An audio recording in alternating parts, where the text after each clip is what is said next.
Hi, John Marshall, the DrillMaster. This time we're going to look at the same video, the same performance with the equipment and movement combined or merged drill sheet.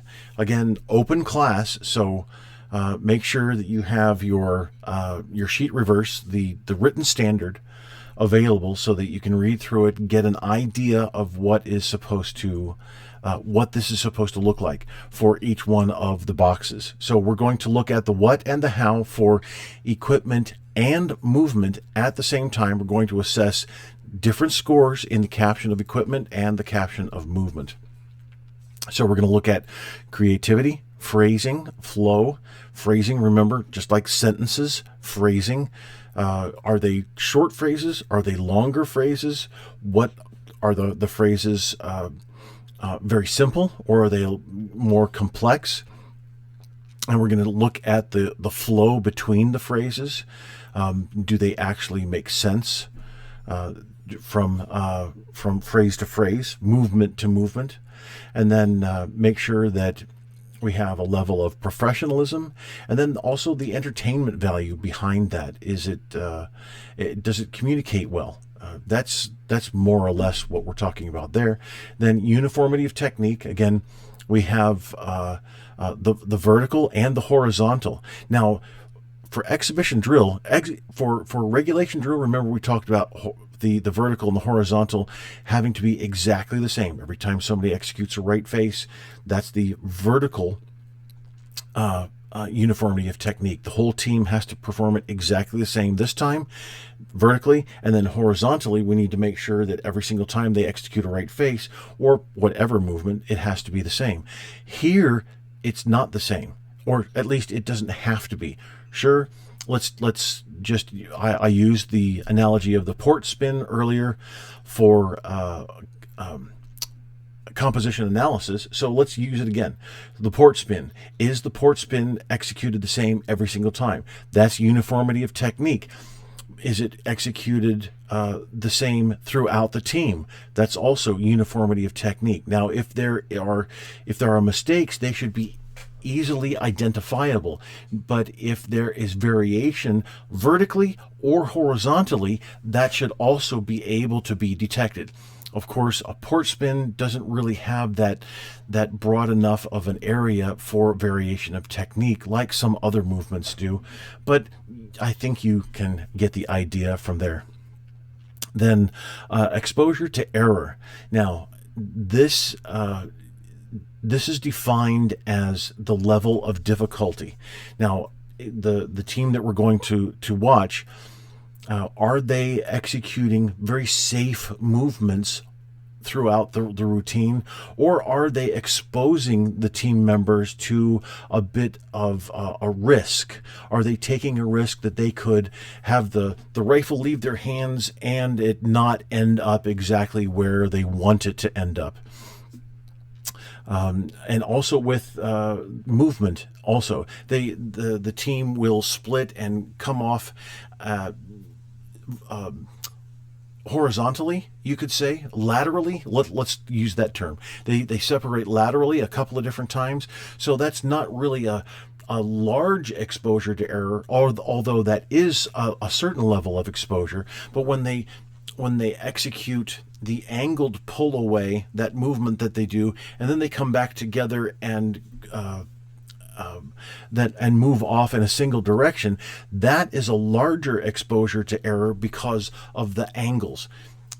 Having a left, right, forward, back separation, sure, there is an exposure there, but angled or even a pass-through angle, there's much more exposure to error there, because angles aren't necessarily readily identifiable unless the team has significant training.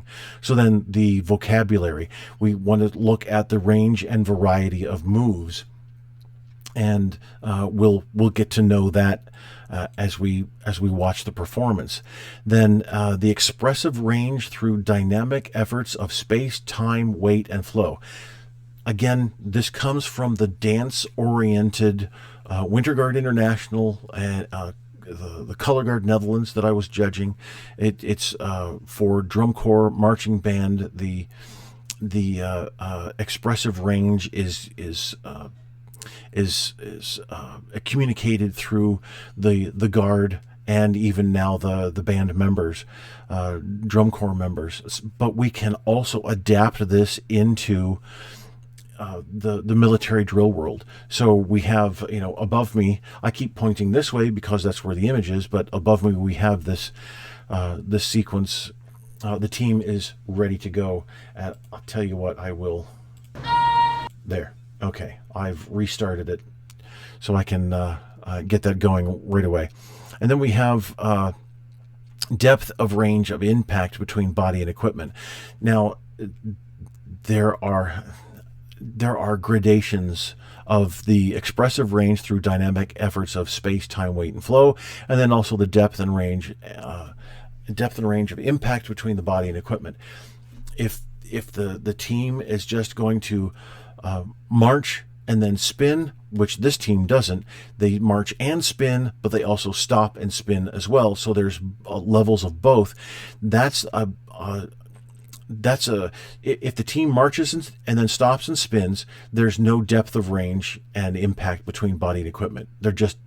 It doesn't exist. Now, this team marches and spins a bit. It's not significantly difficult, but there is, again, a level of exposure, and also there is a depth there for the impact between the body, the marcher, the driller, while he or she is marching or standing still, and the equipment movement. Equipment being the rifle. And then we move, that's the what, and then we move down to the how. Control, and control means individual control. It means the control of the group itself. In the music world, it's called the ensemble, or even the dance world. So you can separate what you're looking at, control within the ranks, control within the elements, control within this group, that group, all kinds of different sampling that you can do within the team. Also control of the equipment, control of the rifle, achievement of dynamic variations and effort qualities. Timing and pacing. We can see that in this performance. Accuracy and precision, consistency, recovery, especially if there's mistakes, and then evidence of training. We'll definitely see that. Alignment and spacing, which, this is, since this is movement, this covers all of exhibition drill, whether it's a soloist, a tandem, a small team, a squad, or even a full drill team, 9 or 16 or more members. So obviously alignment and spacing wouldn't count for a soloist. And then use of the drill area. And we can consider the area or the floor or the deck, whichever term you want to choose. But I've used area here just as a blanket cover all. So we have but again, this is both equipment and movement merged together. So use of the drill area, that's not going to fall under equipment, it's going to fall under movement. All right, let's go and see what this performance looks like.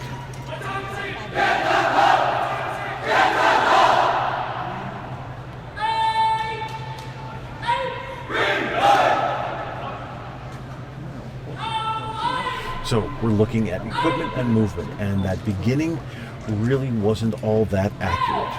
The flare with the facing movement.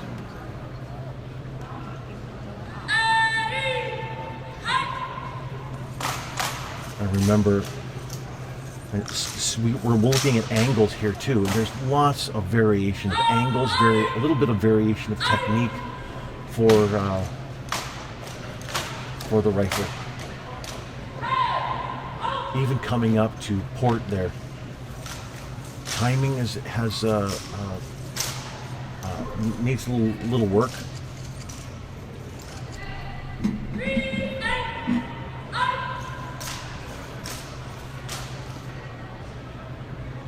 So basic present arms, not really an exhibition type of position that you would want. So the creativity is lacking. There were creative moments, but you have a level of creativity, and then you have a drop down to no creativity. This is great. Didn't exactly work as well as it could have or should have, really, to create that impact. The impact was lessened by the variation there. So it was probably a bit of nerves. And then also clarity here doesn't come across as well as it could if there was more precision. So basic movement, again, with the facing movements, did appreciate the difference with the flanking movements. And again, you've got some rifle work there that is imprecise, a little bit of a timing issue here and there.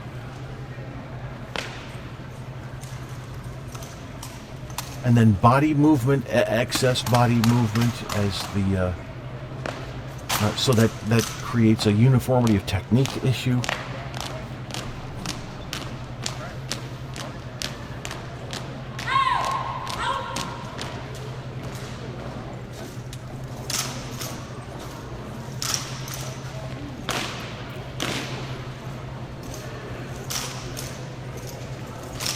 Angles not working all that well on the single spins. Really appreciate that pivot, that type of pivot that works well with integrating the rifle movement. Or actually, really, there's hardly any rifle movement in that, but to bring that left hand up, the left arm up with the flared elbow, really works well. So bringing the focus down to the left with the rifle, and again, you know, these captions, they overlap just a bit because they're supposed to. But I'm looking at execution now, not the effect. So we can see when the rifles are stopped at certain angles. Here, the drop behind the back, that was big exposure to error there, and it really didn't come across all that well. Now, if I were to be standing in front, maybe I wouldn't have seen that, but we really can't tell.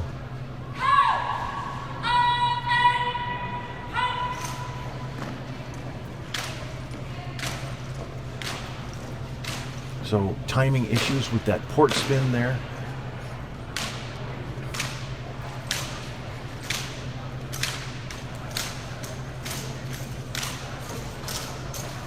Also timing issue with a couple of the drillers there picking up the new tempo as they came from the slower tempo.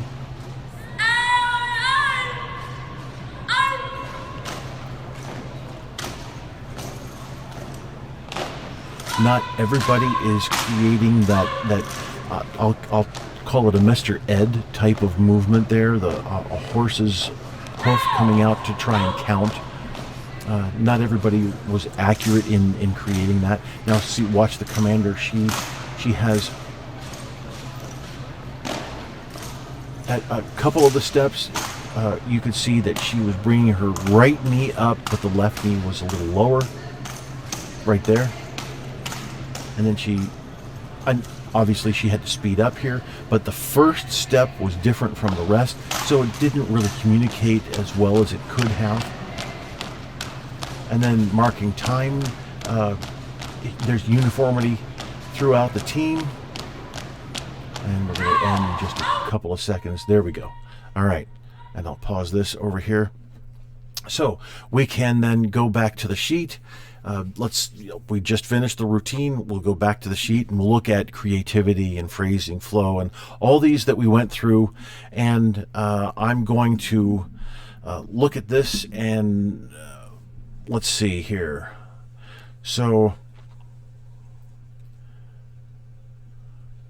tell you what I'm going to do. The what I'm going to bring into high box 3.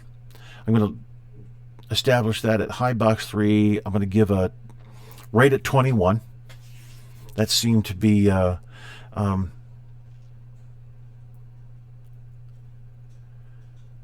yeah, because the creativity wasn't all the time, so it was a sometimes, but they know about creativity, phrasing, and flow. Now, so I have to make a caveat here. Okay, so maybe all of these terms are unknown to whoever created the routine. Maybe all of the cadets got together. Maybe they have one drill writer cadet, and then one equipment cadet, one rifle technician cadet, and then they create everything. So whoever and however this was designed, maybe they don't know all these terms, but now we're going to assign a definition for the terms so that the team can understand better and then grow from this. So professionalism, definitely, really good. But we're not judging each one of these individually. We're judging it as a whole, and that's what's a huge problem with the current sheets. Everything is individual. You don't take things as a whole, and so you're spending an extraordinarily large amount of time on little individual things that don't take into account everything in the performance. So we're uniformity of technique looked to be consistent throughout, except in certain areas. So again, we're sometimes, and then they seem to know. Sometimes knows. Exposure to error, there was some difficulty there. It didn't work all the time, but they're trying things, and that's a good thing. So I'll go with a solid 21 for definitely for movement. For equipment, I'll probably drop it down to an 18. And then for the how, we're looking at excellence, control, achievement of dynamic variations, and this whole list. Then I think I will for movement. Yeah, for movement, I'm going to go into low box 4 and go with a 35. They're just over the cusp there of the box. And then this will give them, all right, you've remember we have look down at the sub caption spreads. Remember the point spreads are significant. The numbers are significant. I understand there's significant differences at that 10 points or higher, but we want to ensure that we're communicating to the team that, all right, you're at this level here with your what, here's your how, now let's start adding more to the what. That's what that communicates. Then that's for movement. I'm going to go into low box 4. For equipment, I think actually I went into, I was in mid box 3 for that, and equipment I'd go high box 3. So it's time to add more to the routine, and then work on completing that. And I know this is old performance. Probably the team doesn't do this anymore, but that's immaterial. We're in that training phase. So I'd give a 28 for the equipment. So you can see that there are variations in numbers. You don't have, all of your numbers do not have to agree. Not at all. Not at all. Between the captions, it can vary widely, actually. So you can have a high movement score and then a low equipment score, or vice versa.